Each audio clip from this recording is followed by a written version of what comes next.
India, the world's sixth largest economy and also the fastest growing. Today, it houses almost one-sixth of the world's population and is growing through modernization and industrialization. And yet, India is primarily an agrarian economy.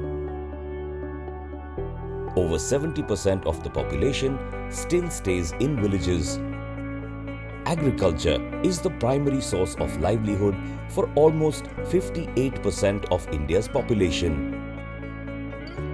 For achieving the ambitious goal of doubling farm income by 2022, the agriculture sector in India needs increased investments in agricultural infrastructure such as irrigation facilities. Avana, an initiative of MB which is into the B2C foray and which is focused on the people who are feeding all of us, feeding you, feeding me, probably feeding the rest of the world. But at the end of the day, they don't have enough for themselves.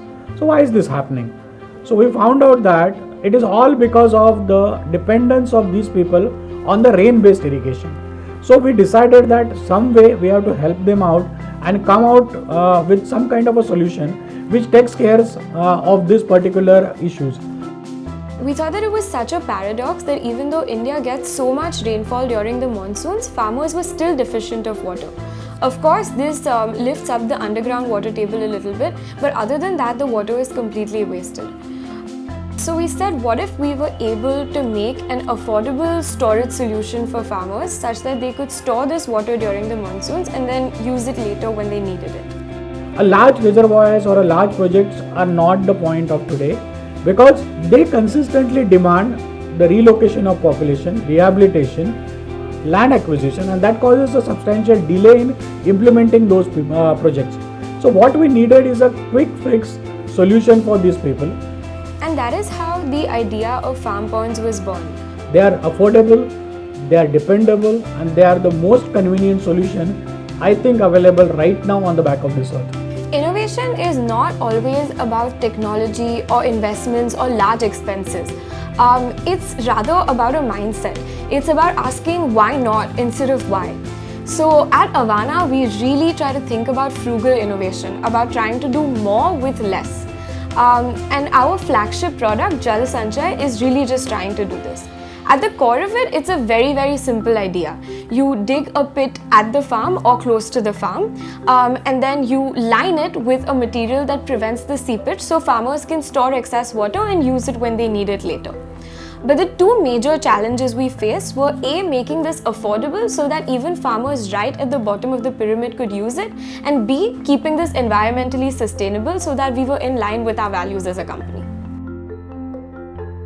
Since I was a kid, I had seen my dad do these amazing things with polymers, and I knew that this was expertise that could be applied in solving this problem. So the lining we created is durable, it's affordable, and even then it's fully recyclable. Once we had the basic fabric ready, we realized that we needed to start doing things to improve its efficiency. So one of the places that we saw a need was that the leakages that were happening were mainly on places where there were joints in the fabric. And so we designed the world's widest fabric, so the number of joints that are needed are reduced and consequent leakages are also minimized. Another place that we really saw potential for improvement was with regard to awareness of this product and water conservation in general.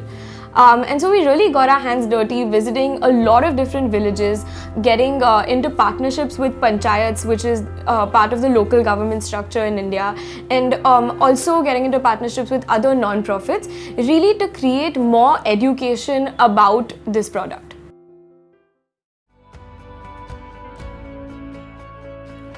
In past 2 years, we have come a long way.